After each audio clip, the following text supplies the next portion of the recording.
കഴിഞ്ഞ കുറച്ച് കാലങ്ങളായി വാർത്തയിൽ നിറഞ്ഞു നിൽക്കുന്ന താരമാണ് ഹണി റോസ്. ഇടയ്ക്ക് താരം വിവാഹിതയാകാൻ പോകുന്നുവെന്ന തരത്തിലുള്ള വാർത്തകൾ പുറത്തു വന്നിരുന്നു.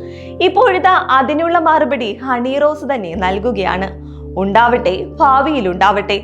അമ്മയ്ക്ക് ഭയങ്കര ആഗ്രഹമാണ്. എന്നെ സംബന്ധിച്ച് നല്ലൊരാൾ ജീവിതത്തിലേക്ക് വരുന്നതിൽ സന്തോഷമേ ഉള്ളൂ എന്നാണ് ഹണി റോസ് പറയുന്നത്.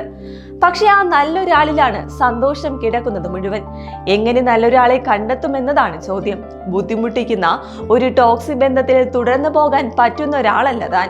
എനിക്ക് എന്റെ സ്വഭാവം നന്നായിട്ട് അറിയാം. ഏറ്റവും സന്തോഷവും സമാധാനവും തരുന്ന ഒരു ലൈറ്റ് വെയ്റ്റഡ് ആയിട്ടുള്ള വളരെ തുറന്ന മനസ്സുള്ള ആളെ മാത്രമേ തനിക്ക് ജീവിതത്തിലേക്ക് സ്വീകരിക്കാൻ പറ്റുകയുള്ളൂ എന്നാണ് ഹണി റോസ് പറയുന്നത്.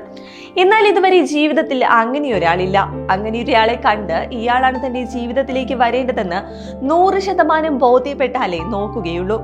അതേസമയം ജീവിതത്തിൽ പ്രണയമുണ്ടായിട്ടുണ്ട്. തന്റെ പ്രണയത്തിന്റെ വിരഹവും അനുഭവിച്ചിട്ടുണ്ട്. വളരെ ജെനുവിനായിട്ടുള്ള സിമ്പിൾ ആയിട്ടുള്ള വ്യക്തിയായിരിക്കണം. വളരെ കോംപ്ലിക്കേറ്റഡ് ആയിട്ടുള്ള വ്യക്തിയുമായി ജീവിതം ചിന്തിക്കാൻ പോലും പറ്റില്ല. നമ്മുടെ BP കൂട്ടുന്ന ആളെ ജീവിതത്തിലേക്ക് എടുക്കാനുമാകില്ല. സമാധാനം വളരെ ഇഷ്ടപ്പെടുന്ന ആളാണ് താനെന്നും ഹണി റോസ് പറയുന്നു.